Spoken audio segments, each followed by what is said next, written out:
Nettoor north 1-ാം ഡിവിഷനിൽ സ്വകാര്യ വ്യക്തിയുടെ വീട് കള്ളുഷാപ്പ് നടത്തുവാനുള്ള നീക്കത്തിനെതിരെ നോർത്ത് പുഴയോരത്ത് പ്രതിഷേധ യോഗം സംഘടിപ്പിച്ചു. മരട് നഗരസഭ 1-ാം ഡിവിഷൻ കൗൺസിലർ ശ്രീമതി ശാലിനി അൽരാജിന്റെ അധ്യക്ഷതയിൽ കൂടിയ യോഗത്തിൽ നിരവധി ജനങ്ങളാണ് ഒത്തുകൂടിയത്. ജനങ്ങൾ തിങ്ങിപ്പാർക്കുന്ന നെട്ടൂർ നോർത്ത് പ്രദേശത്തെ കള്ളുഷാപ്പിന് ലൈസൻസ് നൽകുന്നതിനെതിരെ മുഖ്യമന്ത്രി അടക്കമുള്ള ജനപ്രതിനിധികൾക്കും ഉദ്യോഗസ്ഥർക്കും പരാതി നൽകുവാനും നെട്ടൂരിൽ ജനകീയ കൺവെൻഷൻ വിളിക്കുവാനും തീരുമാനിച്ചു. നെട്ടൂർ നോർത്തിൽ വരുന്ന കള്ളുഷാപ്പിനെതിരെ ശക്തമായ പ്രതിരോധം തീർക്കുന്നതിന് വേണ്ടി ജനകീയ കമ്മിറ്റി രൂപീകരിച്ചു. ചെയർമാനായി ഡിവിഷൻ കൗൺസിലർ ശാലിനി അൽരാജും ജനറൽ കൺവീനറായി തോമസ് നെട്ടൂരും മുൻ councillor Sarla Krishnan, residence association ഭാരവാഹി റോയി ജോർജ് എന്നിവർ കൺവീനറായും 25-അംഗ കമ്മിറ്റി രൂപീകരിച്ചു. അത് നമുക്കും അറിയാം. അപ്പോൾ എവിടെയാണെങ്കിലും ഞങ്ങൾ കുടിക്കും എന്നുള്ളത് ഇന്ന് ഞാൻ പുറത്തിറങ്ങിയപ്പോൾ എന്നോട് പറഞ്ഞ ആൾക്കാരും ഉണ്ട്. പക്ഷേ നമ്മൾ അതല്ല ചിന്തിക്കുന്നത്. നമ്മുടെ വീട്ടുമുറ്റത്താണ് ഈ വന്നിരിക്കുന്നത്. അതായത് ഈ വടക്കേറ്റത്ത് ഈ വീട്ടിൽ നിന്ന് തന്നെ 2-3 തവണ MDMA ആയിട്ട് പിള്ളേരെ പിടിച്ചിട്ടുണ്ട്. പോലീസ് വന്ന് പലതവണ പിടിച്ചിട്ടുണ്ട്. അവരെ ഇറക്കിക്കൊണ്ട് പോയിട്ടുമുണ്ട്. അപ്പോൾ പോലീസിൽ നിന്നും അതായത് നമ്മുടെ സർക്കാർ നമുക്ക് തന്നിരിക്കുന്ന ഓരോ കാര്യങ്ങളും നമ്മൾ അതിൻ്റെ രീതിയിൽ വിനിയോഗിക്കണം. അല്ലാതെ ഈ വീട്ടുമുറ്റത്തൊക്കെ ഓരോ കള്ളുഷാപ്പ് കൊണ്ടുവന്ന് വെക്കുന്നത് അത് ശരിയായ നടപടിയല്ല. അതിനെ എതിർത്തുകൊണ്ടാണ് നമ്മൾ ഇന്നിവിടെ കൂടിയിരിക്കുന്നത്.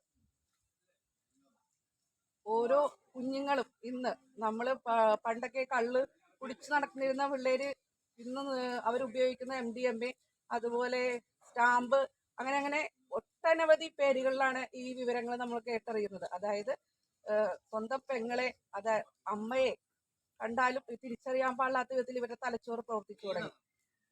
അവസ്ഥയിലേക്ക് നമ്മുടെ നാട് മാറാതിരിക്കാൻ വേണ്ടിയിട്ടാണ് നമ്മളെല്ലാവരും ഒറ്റക്കെട്ടായി പ്രവർത്തിക്കേണ്ടതായ ആവശ്യം ഉള്ളത് കൊണ്ടാണ് നിങ്ങളെല്ലാവരെയും ഞാൻ ഈ വിവരം അറിയിച്ച് ഇന്നിവിടെ കൂടാനുള്ള കാരണം. ഇനി 2 വാക്ക് അങ്ങനെ ആ ഷാപ്പ് നിർത്തിയതാണ്. അങ്ങനെ നിർത്തി വന്നപ്പോഴും നമുക്കുണ്ടായൊരു ഗുണം, ഈ പ്രദേശത്തെ കുറെ ആളുകൾ, നമ്മളെല്ലാം അറിയുന്ന ആളുകൾ, ഫുൾ ടൈം അവിടെ ഇരുന്ന് കള്ളുപിടിക്കലും മറ്റുള്ള സാധാരണ സ്ത്രീകൾക്ക്, കുട്ടികൾക്കൊക്കെ അതിൽ പോകുമ്പോഴൊക്കെ ബുദ്ധിമുട്ട്. അവർ ശല്യമൊന്നും ചെയ്യുന്നില്ലെങ്കിലും ഒച്ചപ്പാടുകളൊക്കെ ഒരു അരക്ഷിതാവസ്ഥ ഉണ്ടായിരുന്നു. അതൊക്കെ മാറി നമ്മൾ സമാധാനത്തോടെ ഇരിക്കുന്ന ഒരു സാഹചര്യത്തിലാണ്. ഇപ്പോൾ ഇന്ന് രാവിലെയാണ് ഞാൻ നമ്മുടെ വാർഡിന്റെ ഗ്രൂപ്പിൽ ഇത് കണ്ടത്. അപ്പൊ ഞാൻ ശാലിനി വിളിച്ച് ചോദിച്ചു. അപ്പൊ അതിന്റെ ഒരു അടിസ്ഥാനം, എന്ത് മീറ്റിംഗ് നടത്തുമ്പോഴും ഒരു അടിസ്ഥാനം ഉണ്ടാകണമല്ലോ. അപ്പോൾ അടിസ്ഥാനം ഉണ്ട് എന്നുള്ള രേഖകൾ നമ്മുടെ ഉണ്ട്. ഇപ്പൊ ഞാനിപ്പോ കുറച്ച് ആൾക്കാരോട് സംസാരിച്ചപ്പോൾ അതങ്ങനെ നഗരസഭയിൽ ഇതിനോട് ബന്ധപ്പെട്ട് രേഖകളൊന്നും ഇല്ലല്ലോ, പിന്നെ എന്തിനാണ് നമ്മൾ ഈ യോഗം കൂടുന്നത് എന്നാണ് ചില വ്യക്തികൾ പറഞ്ഞത്. അവരുടെ അറിവില്ലായ്മയാണ്. ഞാനും ശാലിനോട് പറഞ്ഞു, അപ്പൊ അത് നമുക്ക് അടിസ്ഥാന രേഖകൾ ഉണ്ടാകണം എന്തൊക്കെയാണ്. അല്ലാതെ നമ്മൾ ജനങ്ങളെ വിളിച്ചു കൂട്ടിയിട്ട് ജനങ്ങളുടെ സമയം പാഴാക്കാൻ പാടില്ല. ഇപ്പൊ നമ്മൾ അറിഞ്ഞപ്പോൾ എക്സൈസ് വകുപ്പില് ഇതിന് അനുമതിക്കായി ഒരു കത്ത് കൊടുത്തിട്ടുണ്ട്. അതിന്റെ ഒരു കോപ്പി നമ്മുടെ മെമ്പറിന്റെ കയ്യിലുണ്ട്. അതാണ് അടിസ്ഥാനം നമ്മൾ കൂടാനുള്ള അടിസ്ഥാനം. ഈ പ്രദേശം വളരെ മോശമായിട്ട് മാറിയിട്ടുണ്ട്, യാതൊരു സംശയവും ഉണ്ടാവില്ല. ഇപ്പോ ഈ നേരത്തെ തോമസ് ചേട്ടൻ പറഞ്ഞ പോലെ ഇതൊരു ബസ് സ്റ്റാൻഡായിരുന്നു.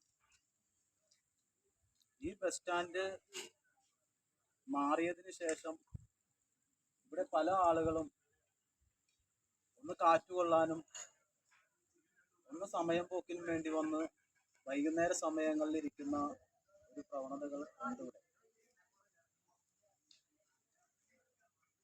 അത് നമ്മുടെ ഈ ഷോപ്പ് ഇവിടെ വന്നു കഴിഞ്ഞാൽ നമ്മുടെ പ്രൈവസി തന്നെ നഷ്ടപ്പെട്ടു പോകുന്ന ഒരവസ്ഥയിലേക്ക് മാറും. സ്ത്രീകൾക്ക് വന്നിരിക്കാൻ പറ്റില്ല. മാന്യമായിട്ട് ജീവിക്കുന്നവർക്ക് പോലും വന്നിരിക്കാൻ പറ്റാത്തൊരു സാഹചര്യം.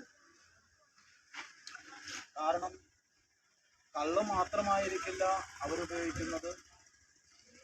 MDMA പോലുള്ള ഇപ്പൊ പുതിയ തരം സാധനങ്ങൾ എന്തെല്ലാം ഇറങ്ങിയിട്ടുണ്ടോ അതെല്ലാം വന്നിരിക്കും. അതുപോലെ എനിക്ക് പ്രൈവറ്റായിട്ട് മെസ്സേജ് അയച്ചിരുന്നു. കുടുംബശ്രീനെയൊക്കെ അറിയിക്കണം, ഇങ്ങനൊരു സംഭവം നടക്കുന്നുണ്ട്, നമ്മളതിൽ പങ്കാളികളാണ്. ഞാൻ രാത്രി ഒരു 10:15 കാണും മെസ്സേജ് കാണുമ്പോൾ. ഉടനെ ഡിവിഷൻ 1 ഞങ്ങളുടെ കുടുംബശ്രീയുടെ ഒരു ലേഡീസിൻ്റെ ഗ്രൂപ്പുണ്ട്, ആ ഗ്രൂപ്പിലേക്ക് അയച്ചിരുന്നു. ആ മെസ്സേജ് ശ്രമിച്ചനുസരിച്ച് ഇത്രയും കുടുംബശ്രീ അംഗങ്ങൾ കണ്ടാൽ പോരാ. കാരണം പിന്നെ നേരത്തെ പറഞ്ഞതുപോലെ തന്നെ ഈ മദ്യപാന്മാരുടെ ഇതിൽ നിന്ന് ദുരന്തം അനുഭവിക്കുന്നത് സ്ത്രീകളാണ്, കുട്ടികളാണ്. അപ്പോൾ പ്രതിഷേധിക്കാനുള്ള ഒരു ആർജവും നമുക്ക് തന്നെ വേണം, നമ്മൾ വേണം. ഒരു സ്ത്രീയുടെ ശക്തി സ്ത്രീക്ക് അറിയില്ല എന്നുള്ളതാണ് ഒരു പരമമായ ശക്തി. നമ്മൾ ഒരു സ്ത്രീ വിചാരിച്ചാൽ ആ സ്ത്രീയുടെ കുടുംബം നല്ല രീതിയിൽ മുന്നോട്ട് കൊണ്ടുപോകാൻ പറ്റും. ഒരു വീട് നന്നായാൽ ഒരു സമൂഹം നന്നായി, ഒരു സമൂഹം നന്നായാൽ ഒരു വാർഡ് നന്നായി, വാർഡ് നന്നായാൽ നമുക്കൊരു നഗരസഭ തന്നെ നന്നാക്കിയെടുക്കാൻ പറ്റും. ഇവിടെ വരുന്നത് അപ്പം നമുക്ക് ഇങ്ങനെ ഒരു സിറ്റുവേഷൻ ഇവിടെ വരുമ്പോൾ വന്നിരിക്കാൻ വളരെ ബുദ്ധിമുട്ടാണ്. കാരണം നമ്മുടെ പരിസരത്ത് തന്നെ ഇങ്ങനെ ഒരു സംവിധാനം വരുമ്പോൾ നമ്മളതിനെ പ്രോത്സാഹിപ്പിക്കുന്ന തരത്തിൽ ആകരുത്. നമ്മുടെ കുടുംബശ്രീ അംഗങ്ങൾ തന്നെ വിചാരിച്ചാൽ ഏകദേശം 200-250 കുടുംബശ്രീ അംഗങ്ങൾ തന്നെ ഉണ്ട് ഇവിടെ. അവർ തന്നെ ഇതിനൊരു നേതൃത്വം നൽകിയാൽ നമുക്കിതിവിടെ നിന്നും മാക്സിമം ഒഴിവാക്കാൻ പറ്റും. പക്ഷേ എൻ്റെ ഒരു അഭിപ്രായം കൂടി പറയുകയാണ്, അത് അവർ സ്റ്റാർട്ട് ചെയ്യുന്നത് നമ്മൾ നോക്കിയിരിക്കേണ്ട ആവശ്യമൊന്നുമില്ല. നമുക്കൊരു അതിന് സ്ത്രീകളെ തന്നെ സംഘടിപ്പിച്ചുകൊണ്ട് അത് തടസ്സപ്പെടുത്തുന്ന രീതിയിൽ അവിടേക്ക് പോകണമെന്നാണ് പറയുന്നത്. കാരണം എന്ന് വെച്ചാൽ നമ്മൾ ഇതിൻ്റെ എല്ലാം പുറകിൽ പോയി എല്ലാം ആയി കഴിഞ്ഞിട്ട് നമ്മൾ സമരത്തിന് പോയിട്ട് കാര്യമില്ല. അതിന് മുമ്പ് നമ്മൾ കുടുംബശ്രീയുടെ ഇതിൽ ഞാൻ പറയുകയാണ്, അല്ലാതെ പൊതു ഇതായിട്ടല്ല പറയുന്നത്. പിന്നെ ഞങ്ങൾ മിക്കവാറും അയൽക്കൂട്ടം കൂടുന്നത് ഇവിടെ തന്നെയാണ്. ഞങ്ങൾ എല്ലാ സൺഡേയും വൈകുന്നേരം ഒരു 4 മണി തൊട്ട് 5 മണി വരെ ഇവിടെ ഉണ്ടാകാറുണ്ട്. നല്ല അന്തരീക്ഷമാണ് നിലവിലിപ്പം. പക്ഷെ ഇങ്ങനെ ഒരു ഇത് വന്നു കഴിയുമ്പം പൊതുവെ നമുക്ക് കുടുംബമായിട്ടോ അല്ലാതെയോ ഒന്നും ഇവിടെ വന്ന് കൂടാൻ പറ്റില്ല. വളരെ ആശാവഹമാണ് ഇന്നത്തെ ഒരു മീറ്റിംഗ്. ഇത്രയും പേരെങ്കിലും ഈ ഒരു വിപത്തിനെതിരെ പ്രതികരിക്കാനായിട്ട് മുന്നോട്ട് വന്നു എന്നുള്ളത് തന്നെ വളരെ വലിയൊരു കാര്യമാണ്. നമ്മൾ ചെറിയ തുടക്കം വലിയ പരിണത ഫലം ഉളവാക്കും നമ്മൾ പലപ്പോഴും കണ്ടിട്ടുള്ളതാണ്. അപ്പോൾ നമുക്കിനി നമ്മുടെ കൂടെ ഈ ഒരു ഗ്രൂപ്പിലേക്ക് ഒത്തിരി അംഗങ്ങളെ കൂടി ചേർക്കാനുണ്ട്, പ്രത്യേകിച്ച് യുവജനങ്ങളെ ചേർക്കാനുണ്ട്. അതുപോലെ നമ്മുടെ സുഹൃത്തുക്കളെയൊക്കെ ഈ ഒരു ഗ്രൂപ്പിലോട് ചേർത്ത് ഏറ്റവും ശക്തമായ രീതിയിൽ ഇതിനെതിരെ പ്രതികരിക്കാൻ നമ്മൾ ഓരോരുത്തരും ബാധ്യസ്ഥരാണ്. കാരണം നമ്മുടെ കുഞ്ഞുങ്ങളുടെ ഭാവി ഇപ്പോൾ നമ്മുടെ കയ്യിലാണ്. നമ്മളൊരു വീഴ്ച അല്ലെങ്കിൽ നമ്മളൊരു ചെറിയൊരു അലംഭാവം കാണിച്ചാൽ നാളെ അതിനെക്കുറിച്ച് നമ്മൾ പരിതപിക്കേണ്ട ഒരു അവസ്ഥ വരും. ഞാൻ പണ്ട് ഇവിടെ കുറച്ച് മുമ്പ് നടക്കാൻ വരുമ്പോൾ ഒരു കേസിൽ ഞാനും കൂടി ഉൾപ്പെട്ടിട്ടുണ്ട്. കാരണം അത് വളരെ മോശകരമായ രീതിയിൽ ഒരു ആൺകുട്ടീനെയും പെൺകുട്ടിയെയും ആ ഒരു വെച്ച് കണ്ട് അങ്ങനെ ഒരു വലിയ പ്രശ്നം ഞാൻ നേരിട്ട് കണ്ടിട്ടുള്ളതാണ്. അപ്പോൾ ഇതിൻ്റെ ഒരു ഷാപ്പും കൂടി എന്താണ് അവസ്ഥ എന്തായിരിക്കും. അപ്പോൾ അതുകൊണ്ട് നമുക്ക് എല്ലാവർക്കും ഒറ്റക്കെട്ടായിട്ട് മുന്നോട്ട് നീങ്ങാം. നമ്മളെല്ലാവരും വളരെ പ്രതിജ്ഞാബദ്ധരായിട്ട് ഈ ഒരു കാര്യത്തിന് വേണ്ടി വളരെ ആത്മാർത്ഥമായിട്ട് നമ്മുടെ എല്ലാ ശ്രമങ്ങളും നമുക്കിതിനകത്ത് അർപ്പിക്കാം. എന്തായാലും നല്ലൊരു ഉദ്ദേശത്തോടെ നമ്മൾ പുറപ്പെടുമ്പോൾ അതിനുള്ള അനുഗ്രഹവും നമുക്ക് കിട്ടും. നമ്മുടെ യുവജനങ്ങളെ നമുക്ക് ഈ ഒരു വലിയ വിപത്തിൽ നിന്ന് രക്ഷിക്കാനും സാധിക്കും. നമ്മുടെ ഈ പ്രദേശ സമാധാനം നമുക്ക് നിർത്തിക്കൊണ്ടാൻ സാധിക്കും. ഞാൻ മുൻകൈ എടുത്ത ശാലിനിയെയും തോമസിനെയും അഫ്സൽ അദ്ദേഹത്തെയും ഹാർദവമായിട്ട് അഭിനന്ദിക്കുന്നു.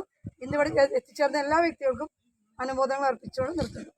പ്രിയപ്പെട്ട നാട്ടുകാർ, ഞങ്ങളുടെയൊക്കെ ചെറുപ്പത്തിൽ നമ്മൾ ആ കള്ള് ഷാപ്പിന് മുമ്പിൽ കൂടി പോണ കാര്യം ഞാൻ ഇവിടെ നിന്ന് സംസാരിക്കായിരുന്നു. ഞങ്ങൾ അവിടെ എത്തുമ്പോൾ ഒരു ഓട്ടമാണ്.